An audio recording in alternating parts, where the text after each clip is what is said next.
नित्यानन्दं परमसुखदं केवलं ज्ञानमूर्तिं द्वन्द्वातीतं गगनसदृशं तत्त्वमस्यादिलक्ष्यम् एकं नित्यं विमलमचलं सर्वधी साक्षिभूतं भावातीतं त्रिगुणरहितं सद्गुरुं तं Namami. Nityanandam, and welcome to the Sri Nityanandeshwara Paramashiva Devalayam on the daily celebration of the Uttamottama Seva offered at the feet of Sri Nityanandeshwari Parashakti Sameta Sri Nityanandeshwara Paramashiva.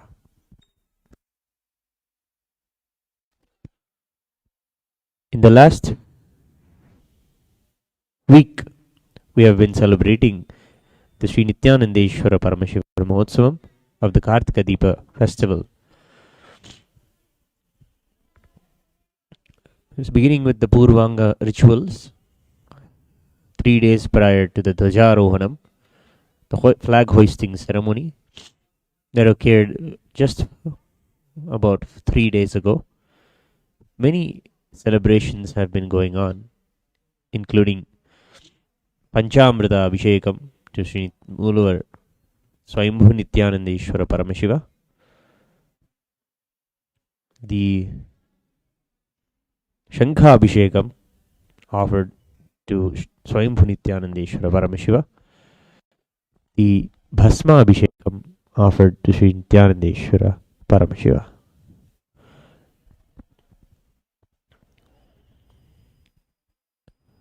Swamiji always says that the Abhisheka is where we pour the essence of our lives, the fruit of our daily work, we pour onto the deity.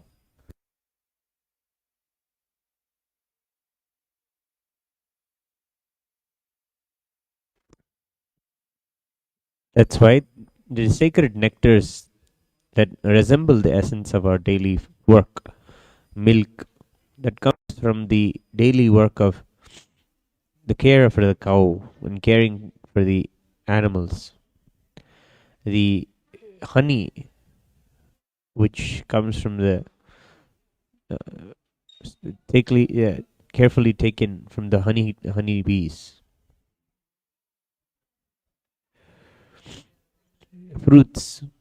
actual fruits that are taken and offered from the fruit gardens.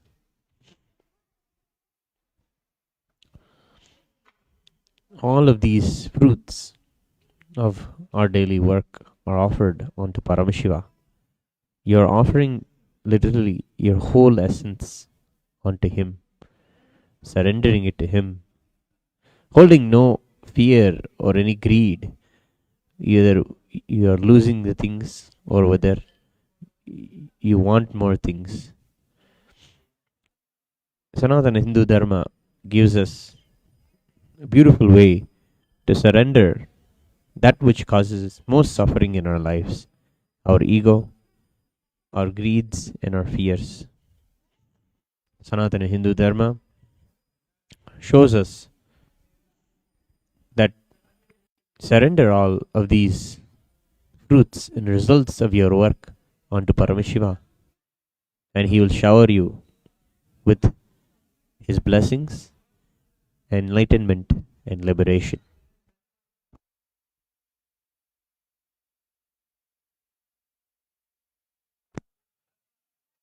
Nityanandeshwara Paramashiva is the Archavatara here in the Nityanandeshwara Paramashiva Devalaya. The Archavatara is a physical manifestation of Paramashiva that manifests in a physical form as a deity and accepts all of our archana and puja, worship, prayers, and it lives with us and is always available to us in the physical way.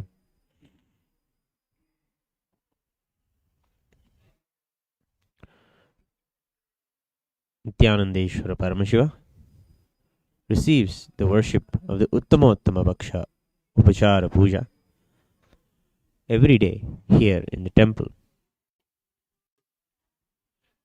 This is known as the best of the best services, best of the best offerings that one can offer to Sri Nityanandeshwara Paramashiva, to, to, a, to Paramashiva himself, prescribed in the Agamas.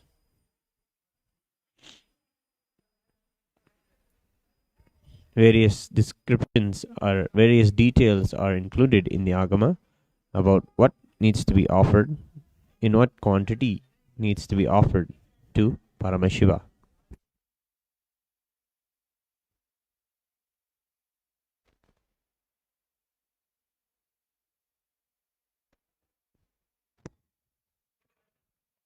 Today,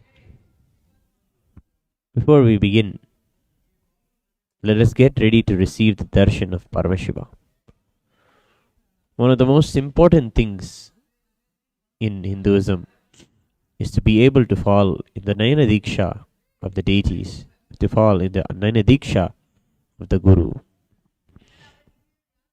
to fall under their eyesight, to fall into their presence, to be able to be seen by them is one of the greatest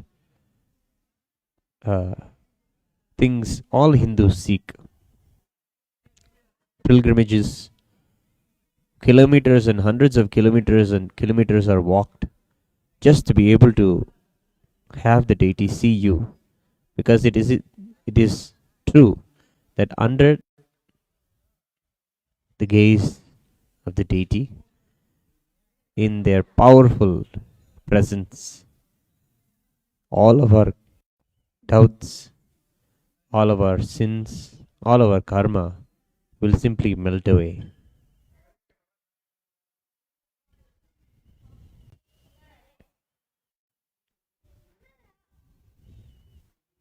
People do a tremendous amount of austerities, including fasting, pilgrimages, dry fasting, penance, mantra japa, chanting of various mantras that put people into oneness with Paramashiva. The Supreme Pontiff of Hinduism, His Divine Holiness Bhagavan Sri Nityananda Paramashiva, has initiated one and all into the Mahavakya, the Mahavakya, that has thousandfold effect on the auspicious times. Let us chant the Mahavakya, preparing ourselves to receive the darshan of Paramashiva on this special day.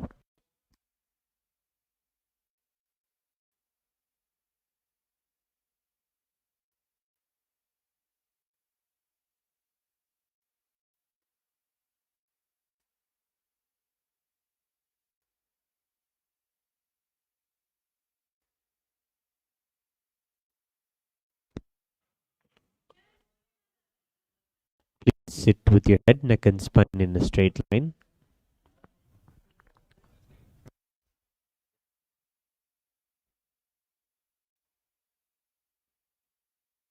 Inhale and exhale as deeply as possible and as slowly as possible. Bring your awareness to all the three eyes.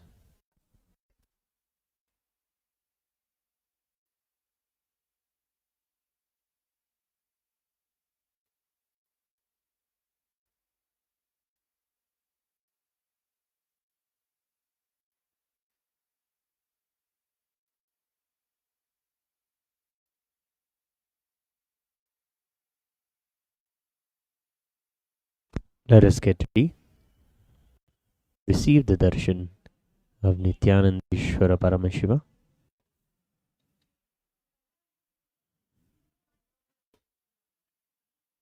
Who grants all our wishes and all our prayers, who is very real and alive here in the temple. Let us receive his darshan. Internally and externally chant the Mahavakya. Om Nityananda Paramashivoham.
Slowly.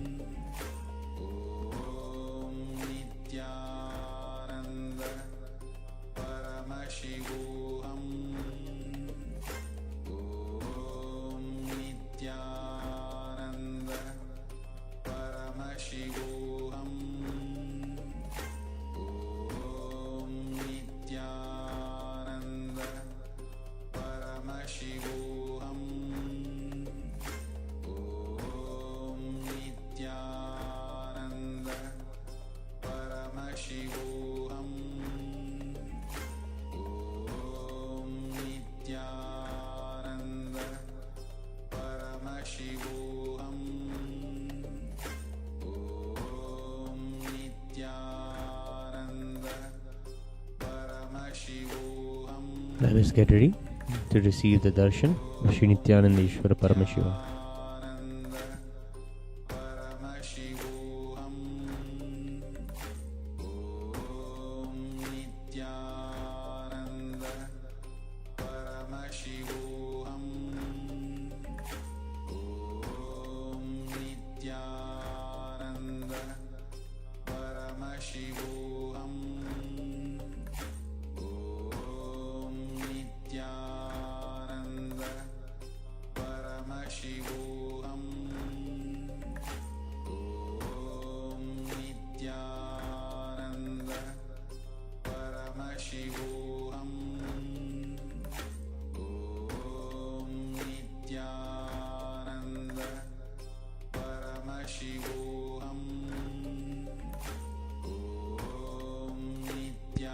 नित्यानन्दं परमसुखदं केवलं ज्ञानमूर्तिं द्वन्द्वातीतं गगनसदृशं तत्त्वमस्यादिलक्ष्यम् एकं नित्यं विमलमचलं सर्वदी साक्षिभूतं भावातीतं त्रिगुणरहितं सद्गुरुं तं नमामि।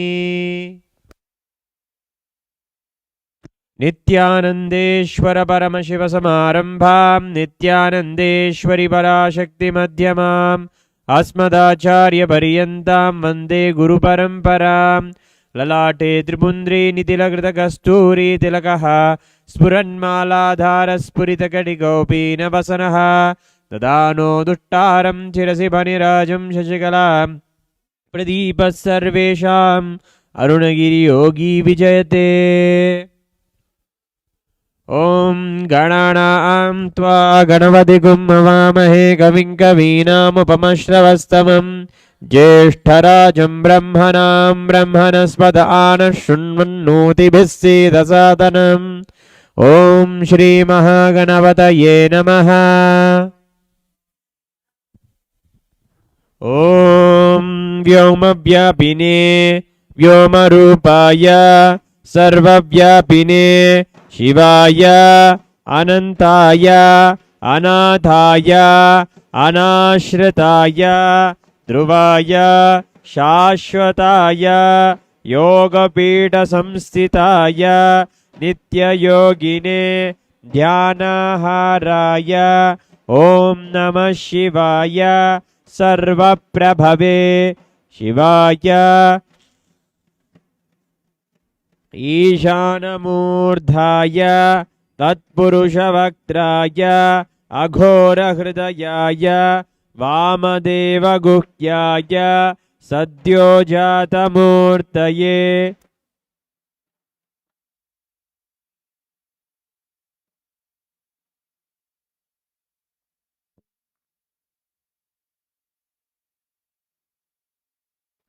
ॐ नमो नमः गुह्यादिगुह्याय गोप्त्रे अनिधनाय सर्वविद्याधिपाय ज्योतिरूपाय परमेश्वरपराय अचेतन अचेतन व्योमिन् व्योमिन् व्यापिन् व्यापिन् अरूपिन् अरूपिन्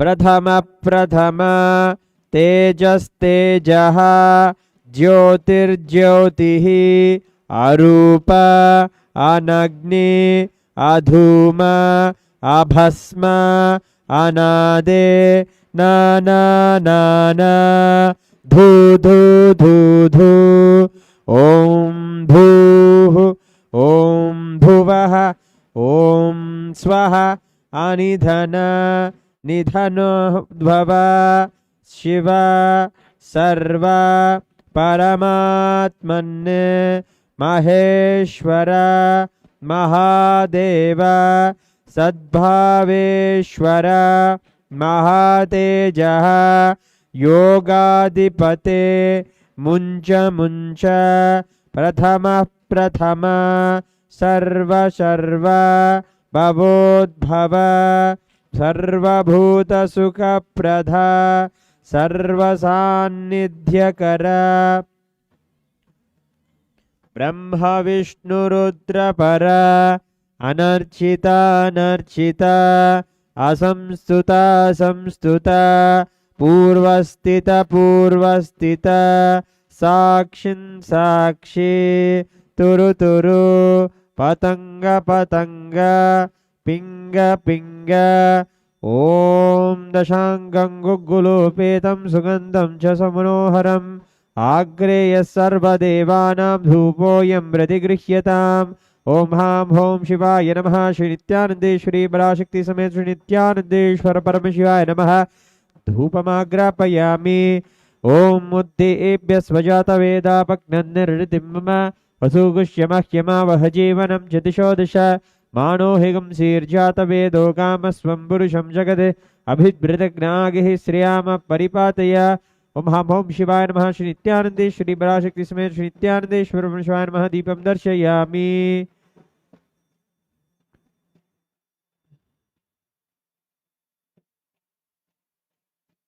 ओम मधुवातारतायते मधुक्षरन्ति सिन्धवः माध्वीर्न सन्तोषसि मधुनक्तमुत्तोषसि मधुमत्पार्थिवगुम्रजः मधुद्योरस्तु नः पिता मधुमान्नो वनस्पतिर्मधुमागुमस्तु सूर्यः माध्वीर्घावो भवन्तु नः मधु मधु मधु। ओम हां हों शिवाय नमः। श्री नित्यानंदेश्वरी पराशक्ति समेत श्री नित्यानंदेश्वर परम शिवाय नमः। नैवेद्यं निवेदयामि।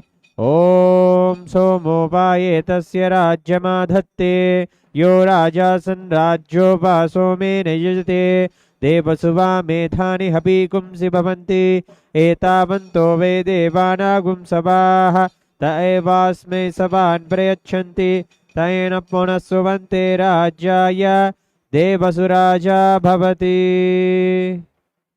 ओम हां हों शिवाय नमः। श्री नित्यानंदेश्वरी पराशक्ति समेत श्री नित्यानंदेश्वर परम शिवाय नमः। नीराजनं संदर्शयामि रक्षान् धारयामि।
ओम शिवाय नमः।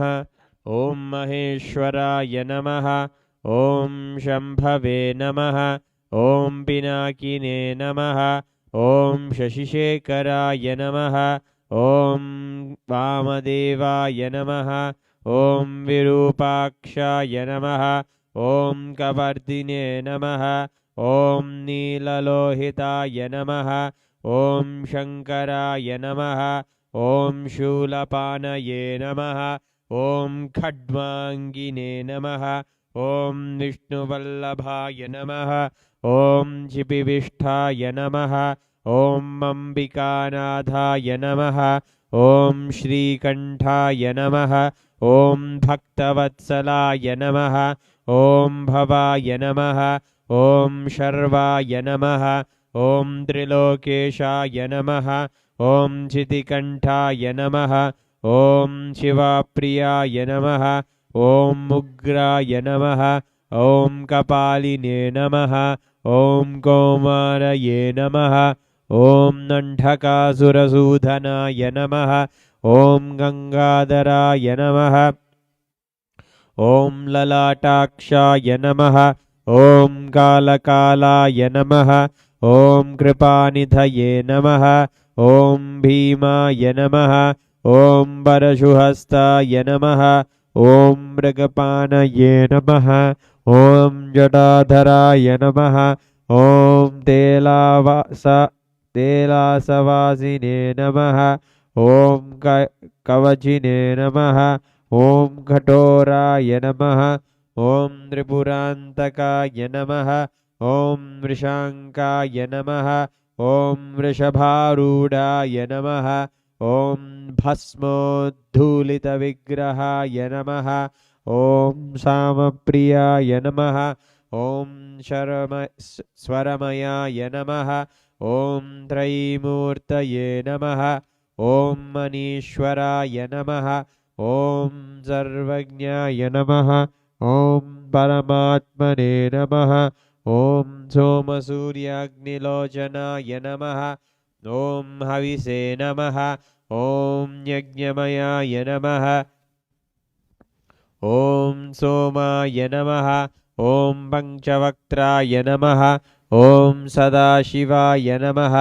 ॐ विश्वेश्वराय नमः। ॐ वीरभद्राय नमः। ॐ घननादाय नमः। ॐ प्रजापतये नमः। ॐ हिरण्यरेतसे नमः। ॐ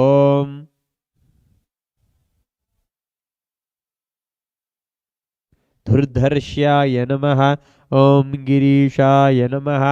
ॐ गिरीशाय नमः। ॐ मनघाय नमः। ॐ भुजङ्गभूषणाय नमः। ॐ भार्गाय नमः। ॐ गिरिधन्वने नमः। ॐ गिरिप्रियाय नमः। ॐ कृत्तिवाससे नमः। ॐ पुरारातये नमः। ॐ भगवते नमः।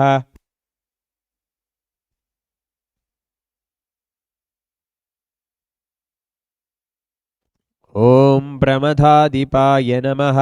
ॐ मृत्युञ्जयाय नमः। ॐ सूक्ष्मतनवे नमः। ॐ जगद्व्यापिने नमः। ॐ जगद्गुरवे नमः। ॐ व्योमकेशाय नमः। ॐ महासेनजनकाय नमः। ॐ चारुविक्रमाय नमः। ॐ रुद्राय नमः। ॐ भूतपतये नमः। ॐ स्थानवे नमः। ॐ महिर्भुज्नाय नमः। ॐ दिगम्बराय नमः। ॐ अनेकात्मने नमः। ॐ स्वात्विकाय नमः। ॐ शुद्धविग्रहाय नमः। ॐ शाश्वताय नमः। ॐ खण्डपरसवे नमः। ॐ अजाय नमः। ॐ पाशविमोचकाय नमः। ॐ मृडाय नमः। ॐ पशुपतये नमः। ॐ दैवाय नमः। ॐ महादेवाय नमः। ॐ नव्ययाय नमः। ॐ हरये नमः। ॐ भूषदण्डविदे नमः। ॐ नव्यग्राय नमः। ॐ दक्षाध्वरहराय नमः। ॐ हराय नमः। ॐ भगनेत्रभिदे नमः। ॐ नव्यक्ताय नमः। ॐ सहस्राक्षाय नमः। ॐ सहस्रपादे नमः। ॐ अपपर्गप्रदाय नमः। ॐ अनन्ताय नमः। ॐ तारकाय नमः। ॐ परमेश्वराय नमः। ॐ श्री नित्यानन्देश्वरी पराशक्ति समेत श्री नित्यानन्देश्वर परमशिवाय नमः।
ॐ नमो भगवते रुद्राय। ॐ नमस्ते रुद्रमन्यवौतोत इषवे नमः। नमस्ते अस्तु धन्वने बाहुभ्यामुदते नमः। यात इषु शिवतमा शिवं बभूवते धनुः। शिवा शरव्या यातवतया नो रुद्रमृडया। याते रुद्रशिवा तनूरघोरा पापकाशिनी। तया नस्तनुभाषन्तमया गिरिशं तापि चाकशीः। यामिषुं गिरिशन्तः हस्ते बिभर्षस्तवे। शिवां गिरित्रतां कुरु माहि गुंसि पुरुषं जगत्। शिवेन वचसा त्वा गिरिशाच्छावधामसि। यथा नः सर्वमिज्जगदयक्ष्मगुं सुमना असत्। अध्यवोचदधिवक्ता प्रथमो देव्योऽभिषक्। अहीगश्च सर्वाञ्जम्भयन् सर्वा आश्च यातु धान्यः। असो यस्ताम्रो अरुण उत बभ्रुः सुमङ्गलः। ये चेमागुं रुद्रा अभितो दिक्षु श्रिता सहस्रशो वै। शगुंहेड ईमहे। असो यो वसर्पति नीलग्रीवो विलोहितः। उतैनं गोपा अदृशन्नदृशन्नुदहार्यः। उतैनं विश्वा भूतानि सदृष्टो मृडयातिनः। नमो अस्तु नीलग्रीवाय सहस्राक्षाय मीडुषे।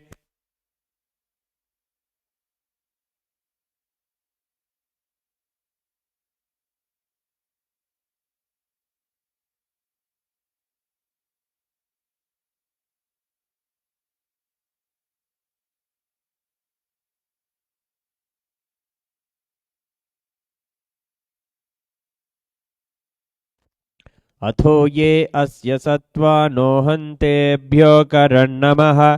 प्रमुञ्च धन्वनस्त्वमुभयोरात्नियोर्जाम्। याश्च ते हस्त इषवः पराता भगवो वप। अवतत्यधनुस्त्वगुं सहस्राक्षसते शुधे। निशीर्य शल्यानामुखा शिवो नः सुमना भव। विज्यं ननुः कपर्धिनो विशल्यो भानवागुम् उता। अनेसन्नस्येष वाभुरस्य निषङ्गतिः। याते हेतिर्मीडुष्ठमहस्ते बभूवते धनुः। तयास्मान् विश्वतस्त्वमयक्ष्मया परिभुज।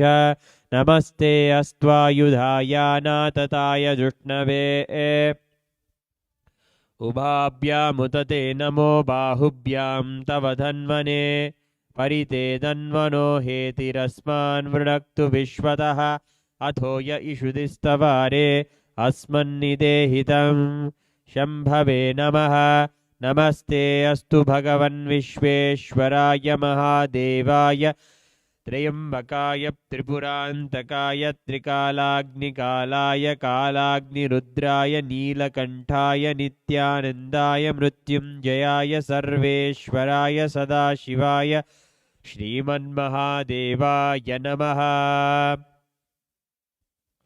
नमो हिरण्यबाहवे सेनान्ये दिशाञ्च पतये। नमो नमो वृक्षेभ्यो हरिकेशेभ्यः पशूनां पतये। नमो नमः सस्पिञ्जराय त्वषीमजे पत्तीनां पतये। नमो नमो बभ्लुषाय विव्याधिनेन्नानां पतये। नमो नमो हरिकेशायोपवीतिने पुष्टानां पतये। नमो नमो भुवंतये वारिवस्कृतायोषधीनां पतये। नमो नम उच्छेर्घोषाय क्रन्दयते पत्तीनां पतये। नमो नमः कृत्स्नवीताय रुद्राय तथा विनेक्षेत्राणां पतये। नमो नमः सूताय हन्त्याय वनानां पतये। नमो नमो रोहिताय स्तपतये वृक्षाणां पतये। नमो नमो मन्त्रिणे वाणिजाय कक्षानां पतये। नमो नमो भुवन्तये वारिवस्कृतायौषधीनां पतये। नमो नम उच्छेर्घोषाय क्रन्दयते पत्तीनां पतये। नमो नमः कृत्स्नवीताय धावते सत्त्वनां पतये नमः।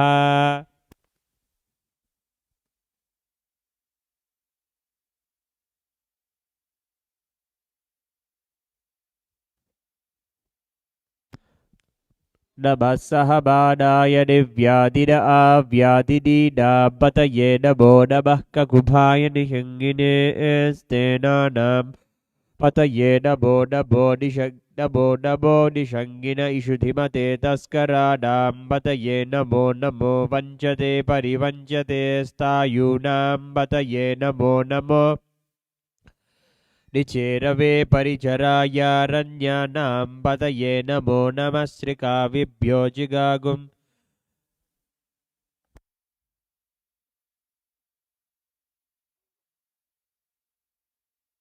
श्रीकाविभ्यो जिगागुं सद्यो मुष्णतां पतये नमो नमः नमो नमो नमो नमः सिमध्यो नक्तञ्चरभ्यप्रकृन्तानां पतये नमो नम उष्णीषिणे गिरिचराय कुलुञ्जानां पतये नमो नमः इषुमद्योतन्वाविभ्यश्च वो नमो नम आतन्वानेभ्यः प्रतिदधानेभ्यश्च वो नमो नम आयच्छद्भ्यो वृषजद्भ्यश्च वो नमो नमोऽस्त्यद्भ्यो विद्यद्भ्यश्च वो नमो नम आसीनेभ्यः शयानेभ्यश्च वो नमो नमः स्वपत्यो जाग्रद्भ्यश्च वो नमो नमस्तिष्ठभ्यो तावद्भ्यश्च वो नमो नमः सभाभ्यः सभापतिभ्यश्च वो नमो नमो अश्वेभ्यो अश्वपतिभ्यश्च वो नमः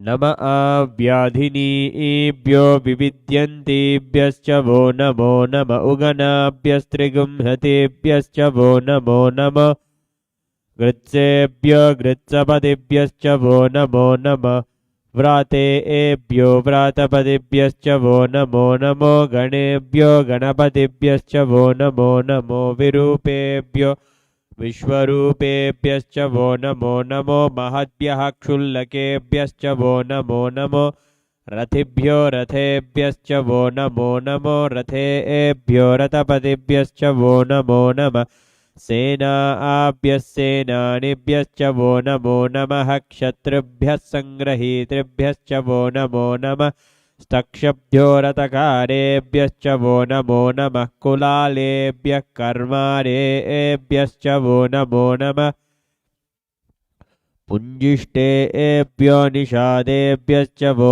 नमो नमः इषुकृद्भ्यो धन्वकृद्भ्यश्च वो नमो नमो मृगयुभ्यः स्वनिभ्यश्च वो नमो नमः श्वभ्यः स्वपदिभ्यश्च वो नमः नमो भवाय च रुद्राय च नमः शर्वाय च पशुपतये च नमो नीलग्रीवाय च सिद्धिकण्ठाय च नमः कपर्दिने च व्युक्तकेशाय च नमः सहस्राक्षाय च शतधन्वने च नमो गिरिशाय च शिपिविष्ठाय च नमो मीडुष्ठमाय चेषुमते च नमो ह्रस्वाय च वामनाय च नमो बृहते च वर्षीयसे च नमो वृद्धाय च संवृध्वने च नमो अग्र्याय च प्रथमाय च नम आशवे चाजिराय च नम शीघ्रियाय च सीभ्याय च नम ऊर्म्याय च वस्वन्याय च नमः स्रोतस्याय च द्वीप्याय च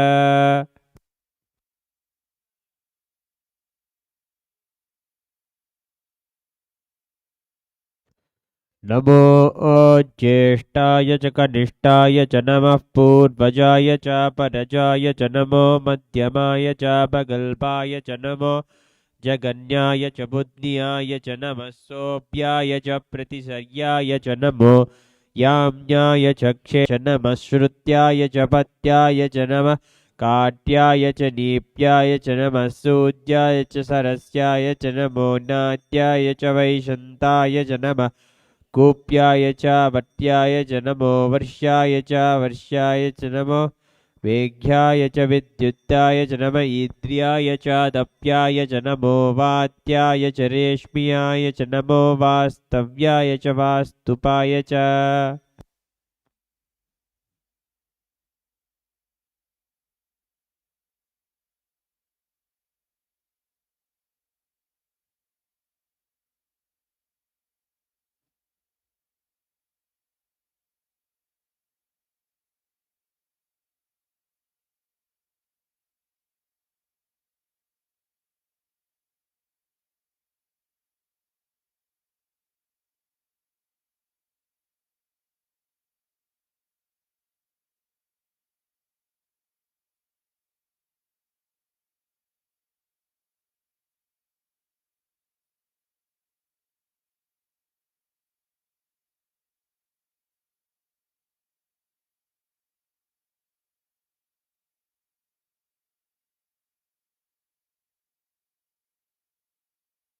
ॐ न तत्र सूर्यो भाति न चन्द्रतारकं नेमा विद्युतो भान्ति कुठोऽयमग्निः तमेव भान्तमनुभाति सर्वं तस्य भाषा सर्वमिदं विभाति। ॐ हाँ ॐ शिवाय नमः। श्री नित्यानंदेश्वरी पराशक्ति समेत श्री नित्यानंदेश्वर परमेश्वराय नमः। नीराजनं सन्दर्शयामि रक्षां धारयामि।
ॐ नमः सोमाय च रुद्राय च नमस्ताम्राय च अरुणाय च नमः सिंहाय च पशुपतये च नमः उग्राय च भीमाय च नमो अग्रे वधाय च दूरे वधाय च नमो हन्त्रे च हनीयसे च नमो वृक्षेभ्यो हरिकेशेभ्यो नमस्ताराय नमः शम्भवे च मयो भवे च नमः शङ्कराय च मयस्कराय च नमः शिवाय च शिवतराय च नमस्तीर्थ्याय च कूल्याय च नमः पार्याय च वार्याय च नमः प्रतरणाय चोत्तरणाय च नमः आतार्याय च लाड्याय च नमः षष्ठ्याय च फेन्याय च नमः सिगत्याय च प्रवाक्याय च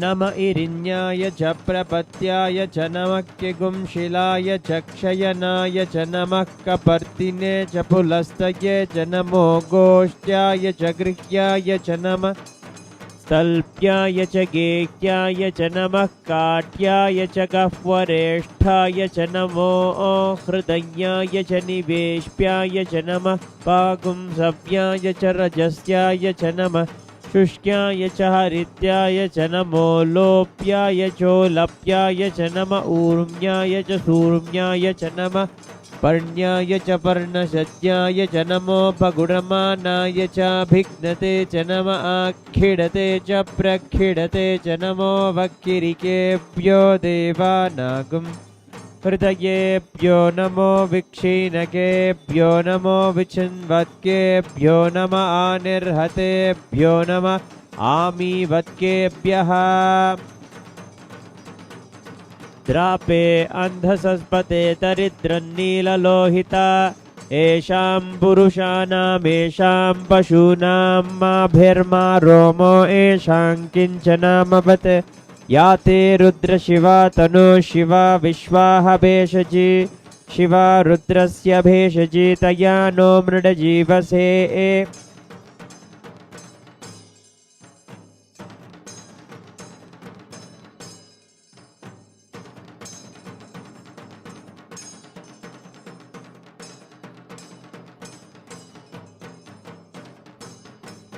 दिमागुं रुद्राय तवसे कपर्धिने क्षेद्वीराय प्रभरामहे मतिं यथा नः समशद्विपते चतुष्पते विश्वं पुष्टं ग्रामे अस्मिन्ननातुरं प्रणानो रुद्रो तन्नो मयस्कृतिक्षयद्वीराय नमसा विधेमते यच्छं च योश्च मनुरायजे पिता ततस्य मतव रुद्रप्रणीतो मानो महान्तमुतमानो अर्भकं मान औक्षन्तमुतमान औक्षितं मानो पदीः पितरं मोतमातरं प्रियामानस्तनुवो रुद्ररीरिषः मानस्तोकेतनये मान आयुषिमानो गोषुमानो अश्वेषुरीरिषः वीरान्मानो रुद्रवामितो वधीर्हविष्मन्तो नमसा विधेमते आरार्ते गोग्नौ तपूरुषग्ने क्षयद्वीराय सुं नमस्मेते अस्तु रक्षा च नो अधिजदेव ब्रूह्यदा च नः शर्म यच्छद्विबर्हाः दुहिसृतङ्गर्तसदयुवानं मृगन्न भीममुपहत्नुमुग्रम् मृडाचरिद्रे रुद्रस्तवानो अन्यं ते अस्मन्निवपन्तु सेनाः परिनो रुद्रस्य हेतिर्वृणक्तु परिद्वेषस्य धुर्मतिरघायोः अवस्तिरामगवद्भ्यस्तनुष्वमेढ्वस्तोकायतनयाय मृडया मेढुष्टमशिवतमशिवो नः सुमना भव परमे वृक्ष आयुधन्निधाय कृत्तिं वसान आचर पिनाकं बिभ्रतागहि विगिरिदविलोहित नमस्ते अस्तु भगवः यास्ते सहस्रकुं हेतयोऽन्यमस्मन्निवपन्तु ताः सहस्राणि सहस्रदा बाहुपोस्तव हेतयः तासामीचानो भगवः पराचीना मुखाकृति सहस्राणि सहस्रशो ये रुद्रा अधिभूम्याम् तेषागुं सहस्रयोजने वदन्वानि तन्मसि अस्मिन् महत्यर्णवेऽन्तरिक्षे भव अधि नीलग्रीवास्तिकण्ठा सर्वा अधः क्षमाचराः नीलग्रीवास्तिकण्ठा दिवगुं रुद्रा उपश्रिताः ॐ राजाधिराजाय प्रसंयसाहिने नमो वयं वै श्रवणाय कुर्महे समे कामान् कामकामाय मह्यं कामेश्वरो वै श्रवणो ददातु कुबेराय वै श्रवणाय महाराजाय नमः।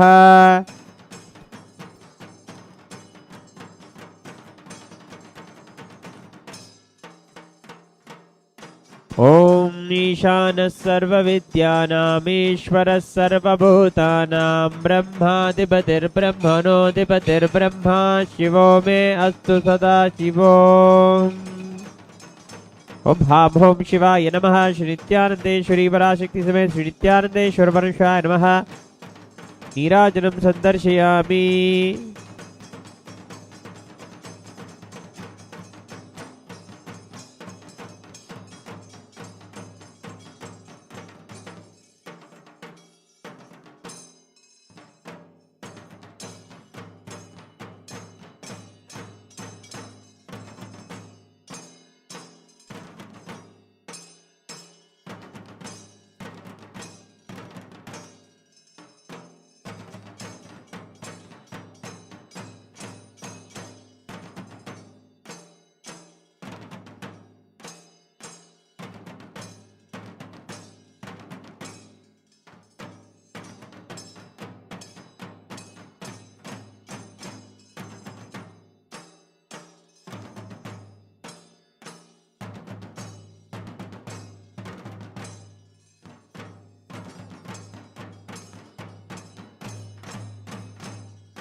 ॐ धूरसि धूर्वन्तं धूर्वतयो ओस्मान् धूर्वदिदं धूर्वयं वयं धूर्मामहान्।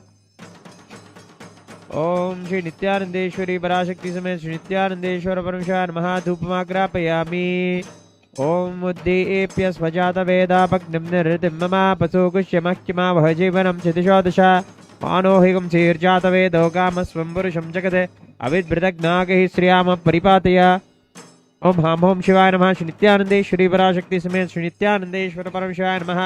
दीपं दर्शयामि।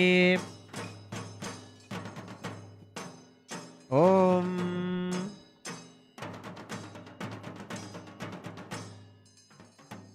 ओम बम अमृते अमृतोद्भवे अमृतवर्षिणी अमृतं श्रावय श्रावय स्वाहा।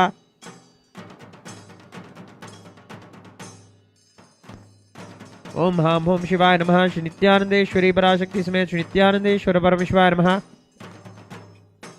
नैवेद्यं निवेदयामि।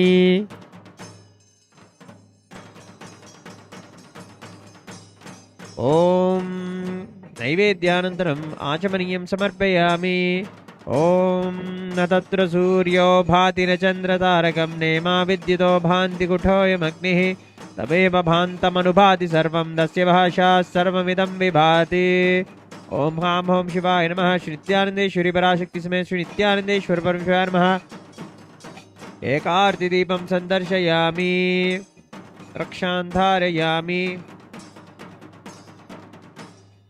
ओम योपां पुष्पं वेद पुष्पवान् प्रजावान् वसुमान् भवति। चंद्रमा वा अपां पुष्पं पुष्पवान् प्रजावान् वसुमान् भवति। य एवं वेद योपामायतनं वेद आयतनवान् भवति। ओम हां ओम शिवाय नमः। श्री नित्यानंदेश्वरी पराशक्ति समेत श्री नित्यानंदेश्वर परम शिवाय नमः। वेदोक्त मंत्र पुष्पांजलिं समर्पयामि।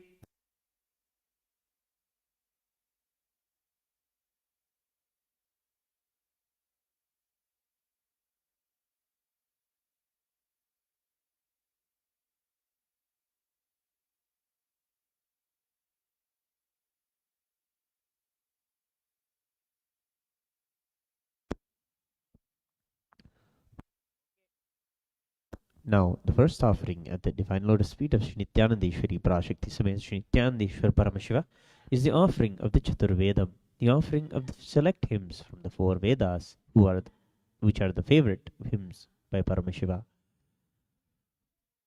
देवदेवोत्तम देवता सार्वभौम अखिलांड कोटि ब्रह्मांड नायक Shri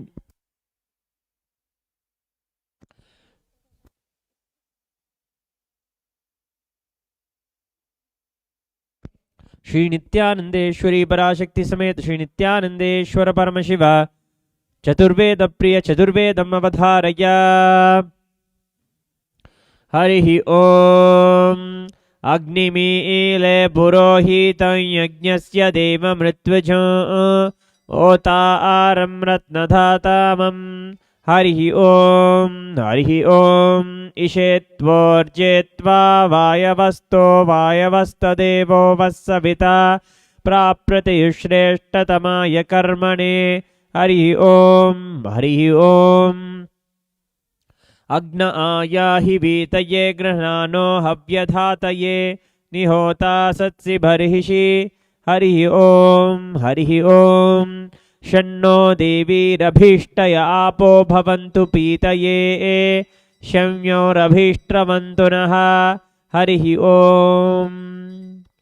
The next offering at the Divine Lotus feet of Sri Nityanandeshwari Parashakti Samet Sri Nityanandeshwara Paramashiva is the offering of the Agama Shlokas. देवदेवोत्तम देवता सार्वभौम अखिलांड कोटि ब्रह्मांड नायक श्री नित्यानंदेश्वरी पराशक्ति समेत श्री नित्यानंदेश्वर परमशिव आगम श्लोक प्रिय आगम श्लोकानवधारय। श्री भगवानुवाच अतिकौतूहलाविष्ठा पृच्छस्येतच्छृणु प्रिये यन्मे नेत्रान्तरे यद्वामृतमनुत्तमम्। The next offering at the Divine Lotus feet of Sri Nityanandeshwari Parashakti Samet Sri Nityanandeshwara Paramashiva is the offering of the Samagana.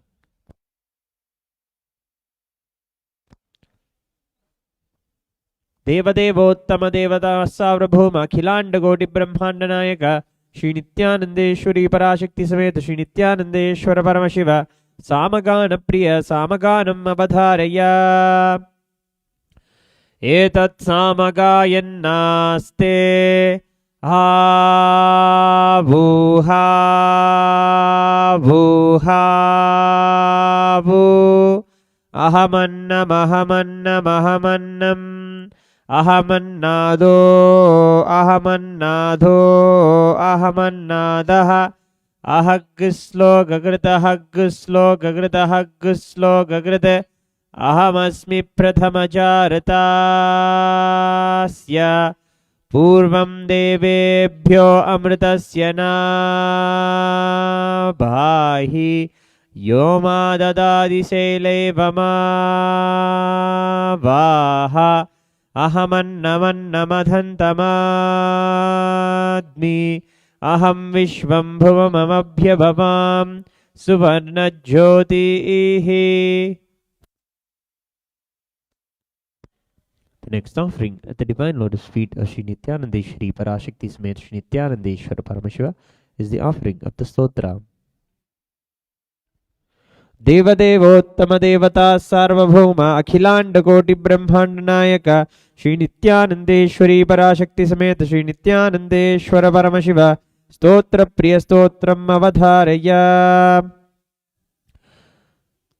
दुष्स्वप्न दुष्शकुन दुर्गति धौर्मनस्य दुर्भिक्ष दुर्व्यसन दुष्यः दुर्यसांसि उत्पाततात विषभीतिमसद्ग्रहाति व्याधिश्च नाशयतु मे जगतामधीशः. ओम नमो भगवते सदाशिवाय सकलतत्त्वात्मकाय सर्वमन्त्रस्वरूपाय सर्वयन्त्राधिष्ठिताय सर्वतन्त्रस्वरूपाय सर्वतत्त्वविधुराय ब्रह्मरुद्रावतारिणे नीलकण्ठाय पार्वती मनोहराय सोमसूर्य अग्निलोचनाय भस्मोद्धूलित विग्रहाय महामणिमुकुटधारणाय माणिक्यभूषणाय सृष्टिस्थितिप्रलयकाल रौद्रावताराय दक्षाध्वरध्वंसकाय महाकालभेदनाय मूलाधारैकनिलयाय तत्त्वातीताय गंगाधराय सर्वदेवादिदेवाय सदाश्रयाय वेदांतसाराय त्रिवर्गसाधनाय अनंतकोटि ब्रह्मांड नायकाय वासुकी तक्षककारकोटक शंखकुलिक पद्म महापद्मेत्यष्टमहानागकुलभूषणाय प्रणवस्वरूपाय चिदाकाशाय आकाशदिक्स्वरूपाय ग्रहनक्षत्रमालिने सकलाय कलंकरहिताय सकललोकैककर्त्रे सकललोकैकभर्त्रे सकललोकैकसंहर्त्रे सकललोकैकगुरवे सकललोकैकसाक्षिणे सकलनिगमगुह्याय सकलवेदान्तपारगाय सकललोकैकवरप्रदाय सकललोकैकशङ्कराय शशाङ्कशेखराय शाश्वतनिजाभासाय निराभासाय निरामयाय निर्मलाय निर्लोभाय निर्मदाय निश्चिन्ताय निरहंकाराय निरंकुशाय निष्कलंकाय निर्गुणाय निष्कामाय निरुपद्रवाय निरुपद्याय निरंतराय निष्कारणाय निरंतकाय निष्प्रपंचाय निस्संगाय निर्द्वन्द्वाय निराधाराय निरागाय निष्क्रोधाय निर्मलाय निष्पापाय निर्भयाय निर्विकल्पाय निर्भेदाय निष्क्रियाय निस्तुलाय निस्संशयाय निरंजनाय निरुपम विभवाय नित्यशुद्ध बुद्ध परिपूर्ण सच्चिदानंदाद्वयाय परमशांत स्वरूपाय तेजोरूपाय तेजोमयाय जय जय रुद्र महारौद्र भद्रावतार महाभैरव कालभैरव कल्पान्तभैरव कपालमालाधर खड्वांग खड्ग चर्म पाशांकुश धर्मशूल चाप भान गदा शक्ति भिंदी पाल तोमर मुसलमुद्घर पाश परिक भुषुंडी षठग्नि चक्रात्यायुध भीषण कर सहस्रमुखदंष्ट्राकरालवदन विकटाट्टहास विस्फारित ब्रह्मांड मंडल नागेन्द्र कुंडल नागेन्द्रहार नागेन्द्र बलय नागेन्द्र चर्मजर मृत्युंजय त्र्यंबक त्रिपुरांतक विश्वरूप विरूपाक्ष विश्वेश्वर वृषभवाहन विषभूषण विश्वतोमुख सर्वतो रक्ष रक्ष मां ज्वल ज्वल महामृत्युम अपमृत्युभयं नाशय नाशय चोरभयं उत्साडय उत्साडय विषसर्पभयं शमय शमय चोरान् मारय मारय मम शत्रून् उच्चाटय उच्चाटय त्रिशूलेन विधारय विधारय कुठारेण भिन्दि भिन्दि खड्गेन छिन्दि छिन्दि खड्वांगेन विबोधय विबोधय मुसलेन निष्पेषय निष्पेषय बाणैः सन्धाडय सन्धाडय रक्षांसि भीषय भीषय भूतानि विद्रावय विद्रावय कूष्माण्ड मारीच बेताल ब्रह्मराक्षसगणान् सन्त्रासय सन्त्रासय माम् अभयं कुरु कुरु पित्रस्तं माम् आश्वासय आश्वासय नरकभयां मामुद्धर उद्धर सञ्जीवय सञ्जीवय क्षुद्रुभ्यां माम् आप्यायय आप्यायय दुःखातुरां माम् आनन्दय आनन्दय शिवकवचेन माम् आच्छादय आच्छादय मृत्युञ्जय त्र्यम्बक सदाशिव नमस्ते नमस्ते।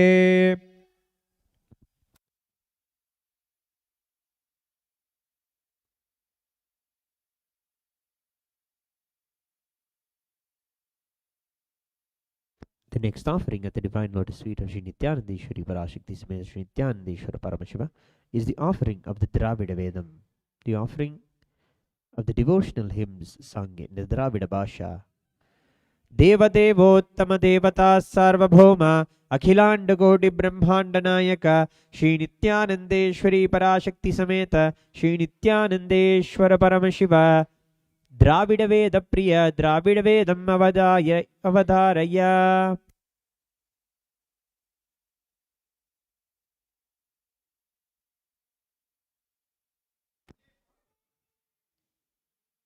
தோடுடைய செவியன் விடையேறியோர் தூவன் மதிசூடி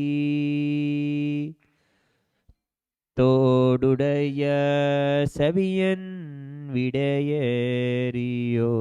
தூவன் மடிசூடி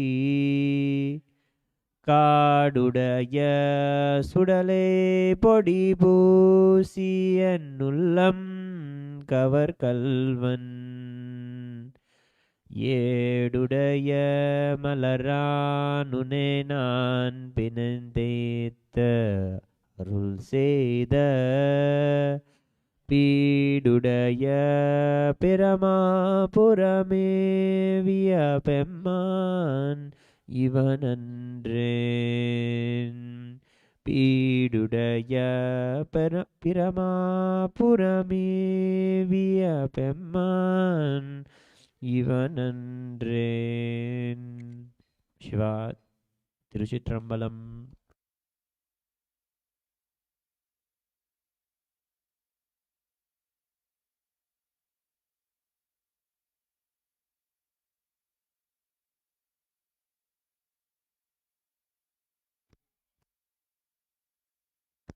The next offering at the Divine Lotus Feet of Sri Nityanandeshwari Parashakti Sameta Sri Nityanandeshwara Paramashiva is the offering of the Sangeeta Seva. Devadevottama Devata Sarvabhauma Akhilanda Koti Brahmanda Nayaka Sri Nityanandeshwari Parashakti Sameta Sri Nityanandeshwara Paramashiva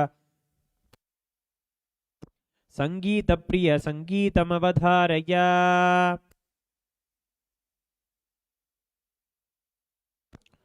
Dimita dhimita dim dimita dhimita dim nache bholanath.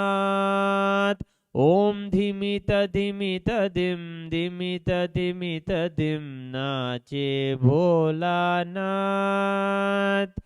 Mridhanga bhole Shiva Shiva Shiva Om Mridhanga bhole Shiva Shiva Shiva Om Dhamaru bhole Hara Hara Hara Om Dhamaru bhole Hara Hara Hara Om Veena bhole Hara Om Hara Om Veena bhole Hara Om Hara Om नाचे भोलानाथ नाचे भोलानाथ नाचे भोलानाथ नाचे Bholanath.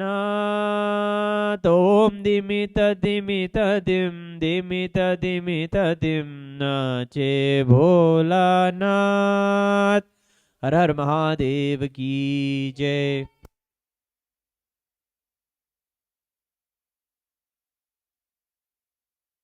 The next offering at the Divine Lotus Feet of Sri Nityanandeshwari Parashakti Samet Sri Nityanandeshwara Paramashiva is the offering of the Tirukailaya Vadyam.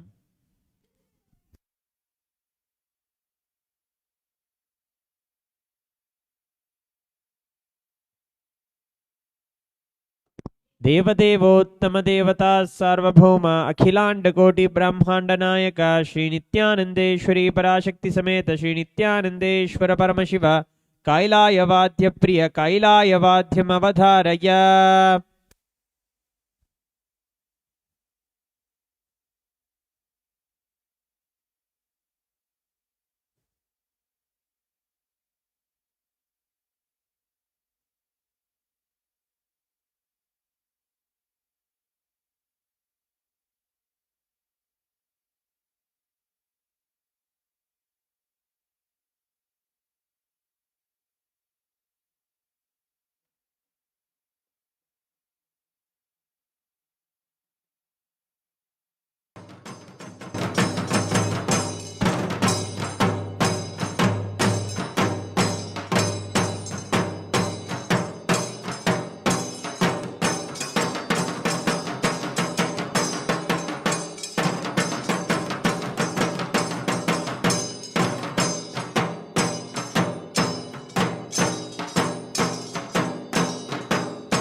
The next offering at the Divine Lotus Feet of Sri Nityanandeshwari Parashakti Samet Sri Nityanandeshwara Paramashiva is the offering of the Paramashiva Shakti Avishkarana, the offering of the fruit of all the devotion that we offer unto Paramashiva, who receive his Shaktis and his grace.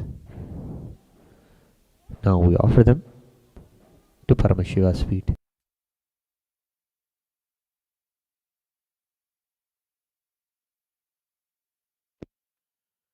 देवदेवोत्तमदेवता सार्वभौम अखिलाण्डकोटि ब्रह्माण्डनायक श्रीनित्यानन्देश्वरी पराशक्ति समेत श्रीनित्यानन्देश्वर परमशिव परमशिव शक्ति आविष्करण प्रिय परमशिव शक्ति आविष्करणम् अवधारय.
Nityanandam as part of today's offering towards Sri Nityanandeshwari Parashakti Sameda Sri Nityanandeshwari Paramashiva and our beloved Guru Bhagavan Sri Nityananda Paramashivam. We are here to offer this power manifestation signs of the Shakti Avishkarna towards him and as part of today's Uttamattama Seva. In today's manifestation of Shakti Avishkarna, we are here to offer the power manifestation of consciousness or matter, where through your consciousness, through your third eye, it is being initiated by His Divine Holiness Bhagavan Sri Nityananda Paramashivam, you manifest the power. Before entering into the manifestation, few words of how it has become a science for us and it has practically made our life change. And His Swamiji, His Divine Holiness, taking the whole humanity from human to divine superhuman. In the Vedas and Agamas, which are the source book of Hinduism, which are the pure science and applied science, mentioned clearly about 463 plus powers. One such power is this consciousness or matter, where our identity will be cleared and we seize our Paramashiva inside everything and we manifest ourselves. So in this science of manifestation, where we connect ourselves in the space of oneness, Chanda Mahavakya, and surrendering towards him, having the cognition, Swamiji, you and me are the one and the same. Neither you or me are different, or you are Paramashiva, I am just a disciple. You are Paramashiva, I am Paramashiva. Both of us are Paramashiva. Let us manifest the space, state, powers, being superconscious of Paramashiva in every aspect. Having that cognition, getting into the space of oneness, manifesting this power. Consciousness or matter is where you keep an object or a matter, something on your hand, which is completely straight, and you look at it and Chanda Mahavakya, seeing that the matter is Paramashiva, the being, this consciousness which is in you is Paramashiva, connecting with that, with the divine Swamiji, instructing the matter to move, automatically the matter moves. And this is a simple science, starting off to move with a coconut. Moving on further, Swamiji has been telling that when you are able to be in the space of oneness for a little more longer time, you'll be able to move the stones, rocks, walls, pillars, everything which is around you. So now let us all get into the space of oneness. And you, being an observer, watching this manifestation, can manifest any reality, any incompletions, anything to be healed, any obstacles to be removed can be removed. So now let us all get into the space of oneness. Chanda Mahavakya invokes Swamiji's His Divine Holiness, the Supreme Pontiff of Hinduism, Jagadguru Mahasannidhanam Bhagavan Sri Nityananda Paramashivan's presence in our being and manifest this power.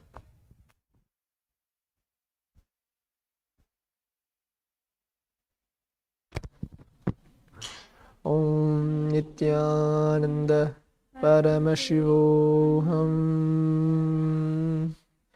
Om Nityananda Paramashivoham. Om Nityananda Paramashivoham. Om Nityananda Paramashivoham. Om Nityananda Paramashivoham. Om Nityananda Paramashivoham. Om Nityananda Paramashivoham. Om Nityananda Paramashivoham. Om Nityananda Paramashivoham. Om Nityananda Paramashivoham. Om Nityananda Paramashivoham. Om Nityananda Paramashivoham. Om Nityananda Paramashivoham. Om Nityananda Paramashivoham.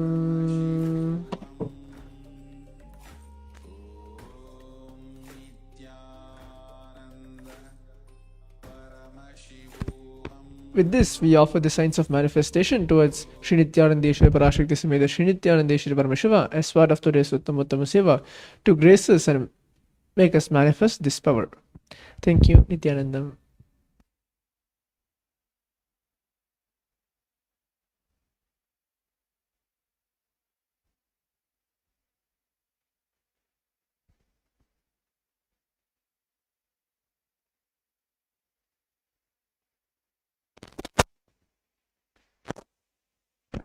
देवदेवोत्तमं देवता सार्वभौमम् अखिलाण्डकोटिब्रह्माण्डनायकं श्रीनित्यानन्देश्वरी पराशक्ति समेतं श्रीनित्यानन्देश्वर परमशिव अष्टपुष्पैरभ्यर्च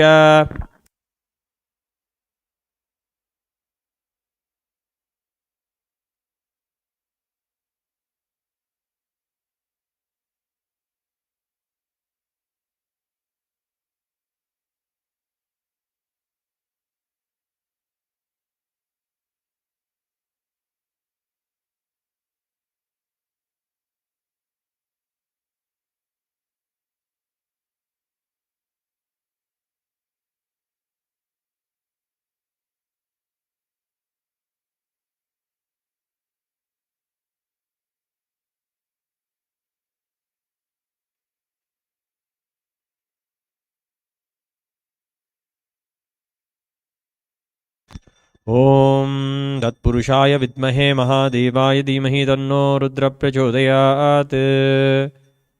श्री नित्यानंदेश्वरी पराशक्ति समेत श्री नित्यानंदेश्वर परमशिवाय नमः। नीराजनं संदर्शयामि। The next offering at the divine lotus feet of Shri Nityanandeshwari Parashakti Samet Shri Nityanandeshwara Paramashiva is the offering of the Swasti Mantra. देवदेवोत्तम देवता सार्वभौम अखिलांड कोटि ब्रह्मांड नायक श्री नित्यानंदेश्वरी पराशक्ति समेत श्री नित्यानंदेश्वर परमशिव आशीर्वाद प्रिय आशीर्वादम् अवधारय। ओम स्वस्ति प्रजाभ्यः परिपालयन्तां न्यायेन मार्गेण महिं महिषाः। गोब्राह्मणेभ्यः शुभमस्ति नित्यं लोकाः समस्ताः सुखिनो भवन्तु। काले वर्षतु पर्जन्यः पृथिवी सस्यशालिनी देशोऽयं क्षोभरहितः ब्राह्मणाः सन्तु निर्भयाः इति स्वस्ति मंत्रार्थाः सत्या सफला भवन्तु इति भवन्तो महान्तो अनुगृह्णन्तु। तथास्तु। दुर्जन सज्जनो भूयात् सज्जन शान्तिमाप्नुयात् शान्तो मुच्येत बन्धेभ्यः मुक्तश्चान्यान् विमोचयेत् इति भवन्तो महान्तो न गृह्णन्तु। तथास्तु।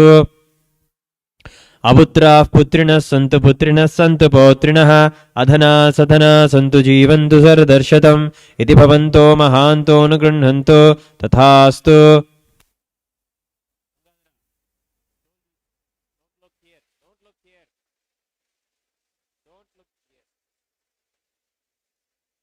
राजा धर्मपतिः प्रजा सुचरिताः पूजाधना सज्जनाः षट्कर्म प्रवरा द्विजाः प्रतिदिनं विद्यानवद्या सदा वाणी सन्निहिता चिरं कविमुखैः सानन्दमव्याकुलाः सर्वे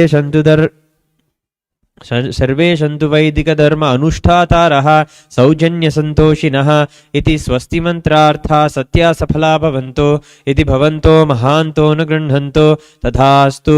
येषां देवदेवानां महादेवानाम् अखिलाण्डकोटिब्रह्माण्डनायकानां सकलभूयिष्ठिस्थितिसंहार तिरोभाव अनुग्रहाख्य पंचकृत्यपरायणानां आदिमध्यांतरहितानाम् अप्रमेयपराक्रमाणां तत्त्वार्थगोचराणां श्री नित्यानंदेश्वरी पराशक्ति समेत श्री नित्यानंदेश्वर परमशिवस्वरूपाणां श्री आदिगुरु अरुणगिरि योगीश्वर स्वरूपाणां श्री कालभैरव महाकाली स्वरूपाणां श्री कैलासोन्नत द्वादशांत श्यामलापीठारूढ़ श्री मीनाक्षी सुंदरेश्वराभिन्न स्वरूप परशिवपुत्र रत्नकुमार गुरुमन्यतुल्यावतार श्री पार्वती स्तन्यपान लब्ध दिव्य ज्ञान विश्रुत सकल निगमागमसारभूत द्राविड वेद प्रवक्त श्रीमत् परमशिव करुणा समधिगत मुक्तामय चतुर श्रेयान गीयमान छत्र चामर श्री चिन्ह काहलादि समस्त बिरडावल्यलंकृत ज्ञान विज्ञान चक्रवर्ती सर्वजन संग सद्यो निर्वाण दीक्षा व्ययापवर्गवर्ष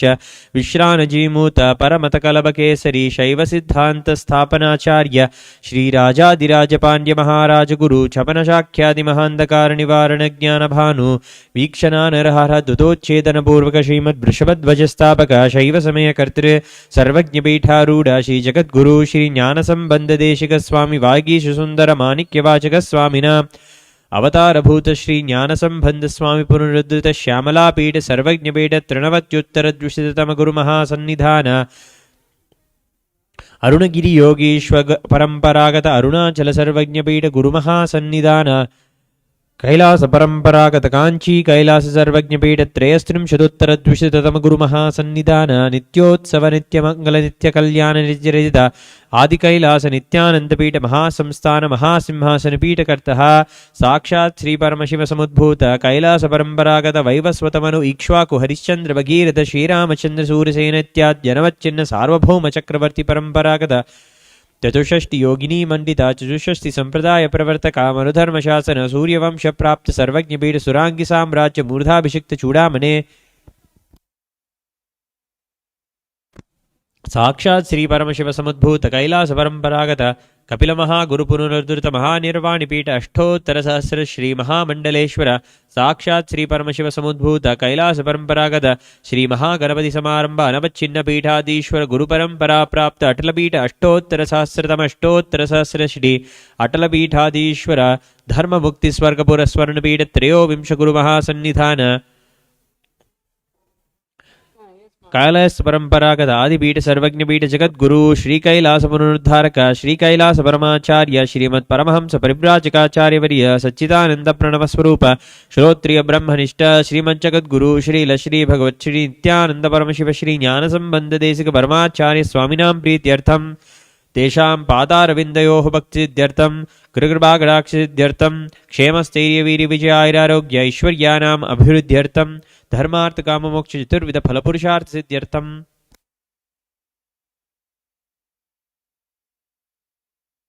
श्रील श्री भगवत् श्री नित्यानंद परमशिव श्री ज्ञान संबंध देशिक परमाचार्य स्वामिनां प्रीत्यर्थं सर्वेषां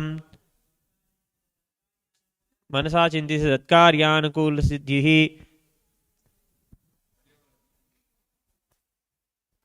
भगवत् श्री नित्यानंद परमशिव प्रसादेन सकुटुंबस्य ज्ञान वैराग्य जीवन मुक्ति प्राप्तिश्च भूयात् इति भवन्तो महान्तो न गृह्णन्तो तथास्तु सर्वे जना सुखिनः सन्तु तथास्तु सर्वेषां शान्तिर्भवतु तथास्तु समस्त सन्मङ्गलानि सन्तु तथास्तु सर्वत्र नित्यानन्दध्वजारोहणं भवतु तथास्तु सर्वेषां भगवान् शैलश्री भगवत् श्री नित्यानंद परमशिव श्री ज्ञानसंबंध देशिक परमाचार्य स्वामिना परिपूर्ण कृपाकटाक्ष सिद्धिः अस्तु तथास्तु अयं धर्मः उत्तरोत्तरम् अभिवृद्धिरस्तु तथास्तु सर्वं भगवत् श्री नित्यानंद परमशिव पादुकार्पणमस्तु। मंगलं कल्पवृक्षाय मंगलं ज्ञानदायिने सदाशिवाय श्री नित्यानंदेश्वराय मंगलम् मंगलं श्री विद्याम्बाये मंगलं कामदायिन्ये सर्वमंगलधात्री नित्यानंदेश्वर्यै मंगलम् मंगलं गुरुदेवाय मोक्षमूलाय मंगलं परावतार नित्यानंदाय गुरवे मंगलम् ध्यानमूलं गुरोर्मूर्ति पूजामूलं गुरोः पदं मंत्रमूलं गुरोर्वाक्यं मोक्षमूलं गुरोः कृपा। मूलमंत्रं यथाशक्ति जप्त्वा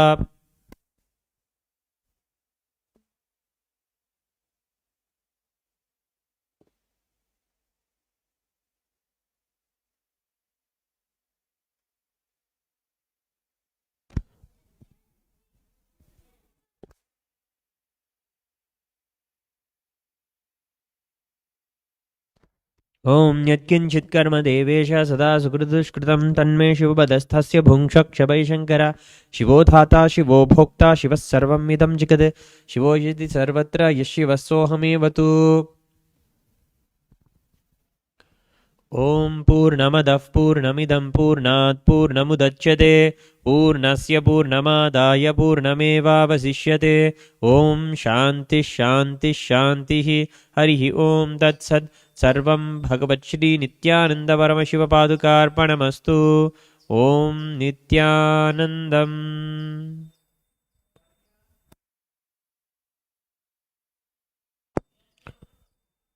The next offering of the Divine Lotus Feet of Sri Nityanandeshwari Parashakti Samet Sri Nityanandeshwara Paramashiva is the offering of the Jnanapada Vivarana.